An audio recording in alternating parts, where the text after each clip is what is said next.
ওই গ্যাপে ওই যে ওই গ্যাপটা দেখুন।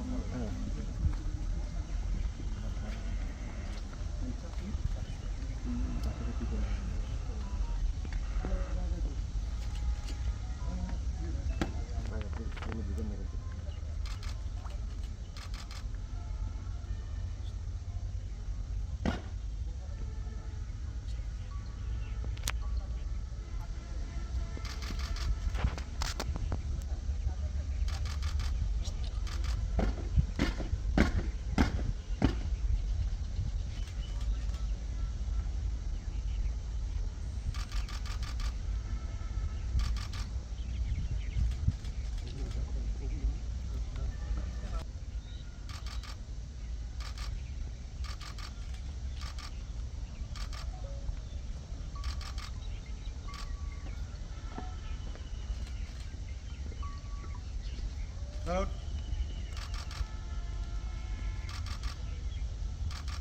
Down.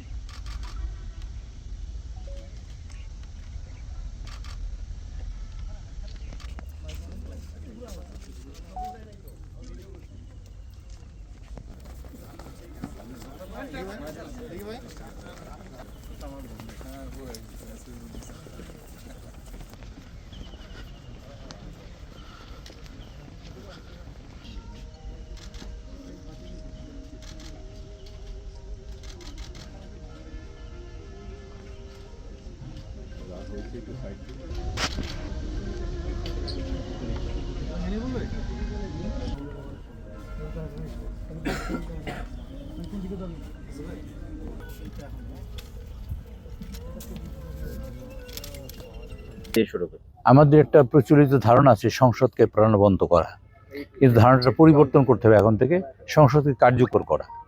বাংলাদেশের সকল জাতীয় সমস্যার সমাধানের কেন্দ্রবিন্দু হবে পার্লামেন্ট, সকল কাজেরও কেন্দ্রবিন্দু হবে পার্লামেন্ট। সেজন্য পার্লামেন্টকে কার্যকর করা ইম্পর্টেন্ট, প্রাণবন্ততা তার সাথে থাকবেই। কাজেই এটার জন্য আমাদের সার্বিক প্রচেষ্টা আছে। মাননীয় প্রধানমন্ত্রী, আমাদের সংসদ নেতা জনাব তারেক রহমানের নির্দেশে আমরা কাজ করছি এবং ইনশাআল্লাহ 12 তারিখে সংসদ করবে। আপনারা দেখবেন অন্তত প্রাণবন্ত এবং প্রাঞ্জল ইনশাআল্লাহ আল্লাহর রহমতে। সংসদে সবসময় আপনারা জানবেন, লক্ষ্য করে থাকবেন, বিরোধী দলই সংসদে বেশি কথা বলে থাকে। কারণ আমি সেটা আমার বিগত অভিজ্ঞতা থেকে দেখেছি, অধিকাংশ সুযোগ তারাই গ্রহণ করে থাকেন এবং সেই সুযোগ দেওয়ার জন্য আমরা প্রস্তুত। এবং জাতীয় সকল বিষয়ে বিতর্ক হোক সংসদে, সেটা আমরা চাই। আমরা প্রত্যাশা করি তারা সেই বিতর্কে অংশগ্রহণ করুক এবং বিতর্ক করুক। প্রথম অধিবেশন কার্যকর করতে এইবারে একটু ব্যতিক্রমধর্মী হবে। আপনারা জানেন যে আমাদের মাননীয় সাবেক স্পিকার এবং ডেপুটি স্পিকার পদত্যাগ করেছেন।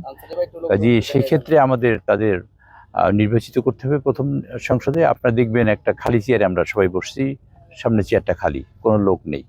তো আমাদের মাননীয় সংসদ নেতা তখন প্রস্তাব করবেন যে কাউকে একজন সিনিয়র সদস্যকে আমাদের সেখানে সভাপতিত্ব করার জন্য।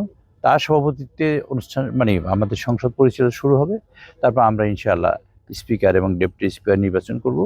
তারপরে যথারীতি সংসদ চলতে থাকবে এবং আমাদের সকল কার্যক্রম ইনশাআল্লাহ সেভাবে প্রস্তুত হয়েছে। জানেন বোধহয়, সম্ভবত জানতেই পারেন, জানারই কথা, সকল বিগত দিনে যত অর্ডিন্যান্স হয় একটা সংসদ চলাকালীন বন্ধতা থাকাকালীন সময় সকল অর্ডিন্যান্স লেআউট হয় সেই দিন এই সংসদের প্রথম অধিবেশনে।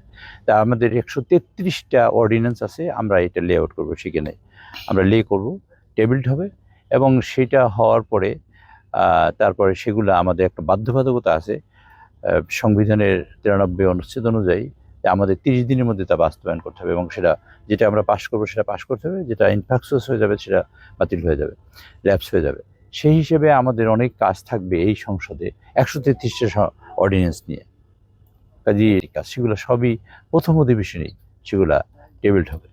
আচ্ছা, একটু এই কথা, আমরা এই দল বিএনপি গত 17 বছর আছে আন্দোলন করেছে একটা ফ্যাসিস্ট সরকারের বিরুদ্ধে, একটা স্বৈরাচারের বিরুদ্ধে। প্রত্যাশা ছিল এবং যে প্রত্যাশা নিয়ে আমরা আন্দোলন করেছি যে একটা গণতন্ত্র প্রতিষ্ঠা হোক, দেশের মানুষের অর্থনৈতিক মুক্তি আসুক। আপনারা লক্ষ্য করে থাকবেন আমাদের নেতা জনাব তারেক রহমান সাহেব, যিনি আজকের সংসদ নেতা এবং মাননীয় প্রধানমন্ত্রী, তার নেতৃত্বেই আন্দোলন সংগঠিত হয়েছে এবং আমরা আল্লাহর রহমতে আপনাদের দোয়া এবং সমর্থন নিয়ে 2/3 মেজরিটি নিয়ে আমরা সংসদে এসেছি। আমাদের 31 দফা আছে। আমাদের প্রধানমন্ত্রী 2023 সালের এটা প্রণয়ন করেছেন, তার আলোকে এবং নতুন যেসব আর সংস্কার হয়েছে সেই সব সকল কিছু মিলিয়ে আমাদের চেষ্টা আছে এই দেশের মানুষকে অর্থনৈতিকভাবে স্বাবলম্বী করা, মুক্ত করা এবং গণতন্ত্র প্রতিষ্ঠা করা। কাজে আপনারা সেই লক্ষ্যে আপনারা দেখবেন যে আমরা ইতিমধ্যেই প্রথম বৈঠকে মাননীয় প্রধানমন্ত্রী দেশে 10,000 টাকা কৃষি ঋণ মকুব করে দিয়েছেন। আমরা ফ্যামিলি কার্ড করব ইতিমধ্যে এই 10 তারিখে, কৃষি ফ্যামিলি কার্ড এই 10 তারিখে আপনার আনুষ্ঠানিকভাবে তা চালু হবে ইনশাল্লাহ। তারপর কৃষি কার্ড আছে, প্রবাসী কার্ড আছে, কল্যাণ, এইসব ইমাম খতিবদের আমরা অলরেডি শুরু করেছি কার্যক্রম, তারিখে নেওয়া শুরু করেছি। আমরা সরকারিভাবে বেতন ভাতা দেব, সরকারিভাবে রাষ্ট্রীয়ভাবে তাদের সম্মানিত করার চেষ্টা করা।